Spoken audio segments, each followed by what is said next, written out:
warahmatullahi wabarakatuh. Terima kasih atas kesempatannya. Perkenalkan, nama saya Novi Rahmatur Rasidah dengan NIM 2019710226. Terima kasih atas kesempatannya. Perkenalkan, nama saya Nadia Putri Ramadhani dengan NIM 2019710274 dari kelompok 2. Terima kasih atas kesempatannya. Perkenalkan, nama saya Rahma Julia Filiana dengan NIM 2019710380 dari kelompok 2. Terima kasih atas kesempatannya. Saya Hia Barata Siwi dengan NIM 2019710589. Assalamualaikum warahmatullahi wabarakatuh. Terima kasih atas kesempatannya. Perkenalkan, nama saya Celia Arsapradita dengan NIM 2019710608.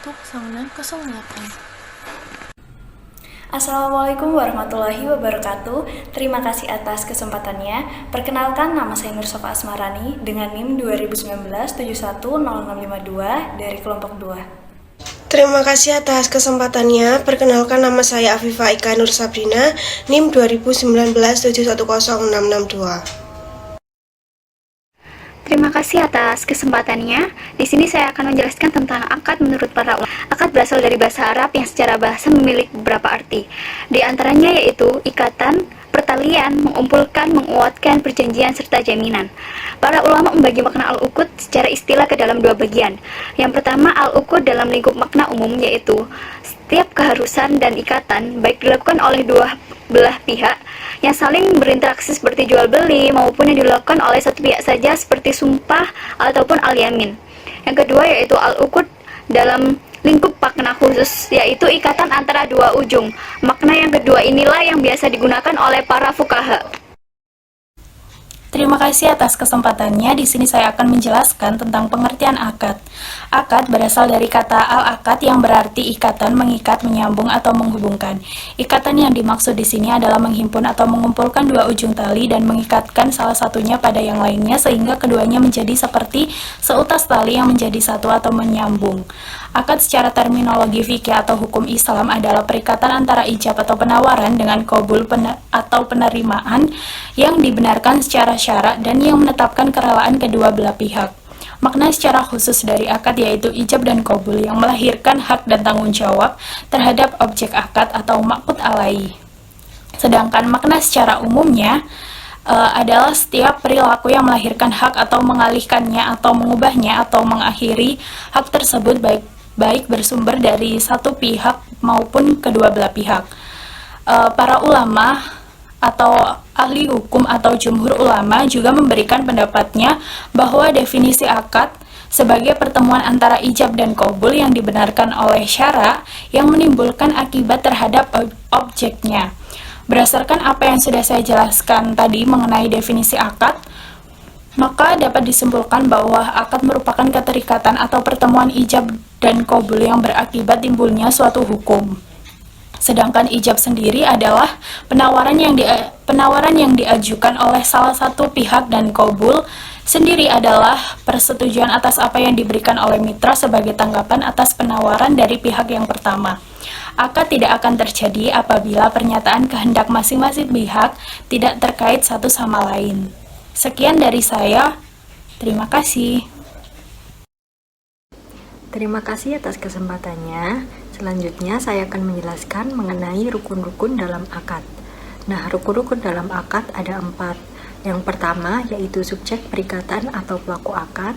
Yang kedua ada objek perikatan. Yang ketiga ada bentuk kesepakatan atau syigot. Dan yang keempat ada tujuan akad atau maksud mau mengadakan akad.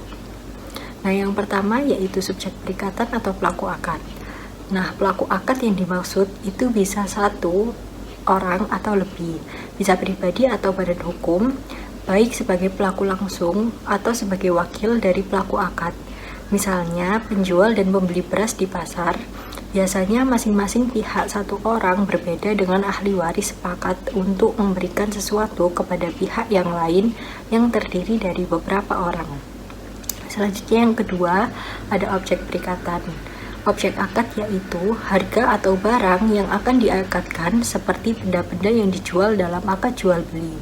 Dalam akad hibah atau pemberian, gadai, dan utang.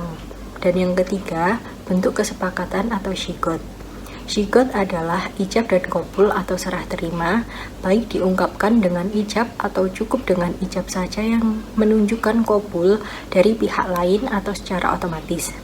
Ijab adalah ungkapan yang pertama kali dilontarkan oleh salah satu dari pihak yang akan melakukan akad, sedangkan qabul adalah pernyataan pihak kedua untuk menerimanya. Dan yang terakhir yaitu tujuan akad atau maksud mau mengadakan akad. Berbeda akad, maka berbedalah tujuan pokok akad juga. Dalam akad jual beli misalnya, tujuan pokoknya yaitu memindahkan barang dari penjual kepada pembeli dengan diberi ganti. Terima kasih. Ini saya akan menjelaskan mengenai syarat akad. Untuk membentuk akad, memerlukan syarat-syarat agar rukun itu dapat berfungsi membentuk akad. Tanpa adanya syarat-syarat dalam akad, rukun akad tidak dapat membentuk akad. Syarat-syarat akad antara lain, yang pertama, syarat terjadinya akad. Terbagi menjadi dua bagian, yakni syarat-syarat yang bersifat umum dan syarat yang bersifat khusus. Syarat umum yaitu syarat yang wajib terpenuhi dalam berbagai akad, dan syarat khusus adalah syarat yang wajib terpenuhi dalam sebagian akad. Yang kedua ada syarat sihah atau syarat sah. Syarat sah adalah syarat yang ditetapkan oleh syara yang berkenaan ada atau tidaknya akibat hukum yang ditimbulkan oleh akad. Apabila tidak terpenuhi, maka akadnya menjadi fasid atau rusak. Yang ketiga ada syarat nafas atau syarat pelaksanaan akad. Dalam syarat ini ada dua bagian. Pertama, kepemilikan, yaitu objek akad adalah benar-benar milik orang yang melakukan akad. Yang kedua, itu ada objek akad harus terbebas dari hak-hak pihak ketiga. Selanjutnya, saya akan menjelaskan tentang tujuan dari akad dalam fikih muamalah. Akad sendiri memiliki suatu tujuan untuk menemukan suatu akibat dari adanya hukum. Lebih ditekankan lagi, tujuan dari adanya akad adalah hal yang harus dituju dan hendak diwujudkan oleh para pihak yang melalui dalam pembuatan akad. Menurut para ulama fikih, tujuan dari adanya akad ini juga harus sejalan dengan syariah, sehingga apabila tujuannya tidak sesuai dengan syariah, maka akibatnya adalah ketidakabsahan dari perjanjian yang telah dibuat, serta pada tujuan ini juga harus ada saat akad diadakan dan dapat berlangsung hingga saat berakhirnya akad, dan harus segera dibenarkan oleh syariah. Tujuan akad merupakan fungsi hukum dari tindakan hukum dalam pengertian bahwa ia membentuk sasaran hukum, baik dilihat dari pada bidang ekonomi maupun sosial, yang akan diwujudkan oleh para tindakan hukum yang bersangkutan. Tujuan pokok dari adanya akad ini pemindahan hak milik barang atas penjual kepada pembeli dengan adanya suatu imbalan. Tapi jika disederhanakan lagi, tujuan dari akad ialah sumber kekuatan yang mengikat bagi tindakan hukum yang bersangkutan, yaitu dasar pemberian perlindungan hukum terhadapnya. Terima kasih. Baik, terima kasih atas kesempatannya. Di sini saya akan menjelaskan mengenai macam-macam akad. Akad dibagi menjadi beberapa jenis yang setiap jenisnya sangat bergantung pada sudut pandangnya. Yang pertama, berdasarkan pemenuhan syarat dan rukun, seperti sah atau tidaknya suatu akad.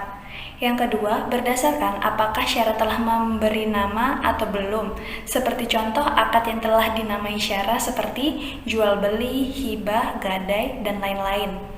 Yang ketiga, berdasarkan barang yang diserahkan atau tidak, baik berupa benda yang berwujud maupun tidak berwujud. Baik, selanjutnya adalah akad-akad yang terdapat dalam transaksi lembaga keuangan syariah, di antaranya yang pertama itu adalah tabungan atau penghimpun dana atau yang biasa kita kenal dengan funding. Tabungan ini menggunakan dua akad. Pertama adalah wadiah dan yang kedua adalah mudharabah. Yang kedua adalah berbasis jual beli. Berbasis jual beli ini dapat menggunakan tiga akad, murabahah, salam, dan juga istisna. Yang ketiga adalah berbasis sewa menyewa. Berbasis sewa menyewa ini menggunakan dua akad. Yang pertama ijarah dan juga ijarah muntahiyah bitamlik. Dan yang keempat, berbasis upah atau jasa pelayanan. Ini biasa menggunakan akad kafalah, wakalah, hiwalah, ran, dan juga jualah. Terima kasih. Yang selanjutnya, berakhirnya akad. Akad dapat berakhir dengan pembatalan, meninggal dunia, atau tanpa adanya izin dalam akad ma'ukhuf atau ditangguhkan. Akad dengan pembatalan terkadang dihilangkan dari asalnya, seperti pada masa khiyar. Terkadang dikaitkan pada masa yang akan datang, seperti pembatalan dalam sewa-menyewa dan pinjam-meminjam yang telah disepakati selama 5 bulan, tetapi sebelum sampai 5 bulan telah dibatalkan. Kemudian, para ulama fikih menyatakan bahwa akad dapat berakhir apabila yang pertama, berakhirnya masa berlaku akad itu. Yang kedua, dibatalkan oleh pihak-pihak yang berakad. Yang ketiga, dalam akad yang bersifat mengikat, suatu akad dapat dianggap berakhir apabila jual beli tersebut fasad, kemudian akad itu tidak dilaksanakan oleh satu pihak, dan tercapainya tujuan akad itu sampai sempurna. Yang keempat, salah satu pihak yang berakad meninggal dunia. Terima kasih.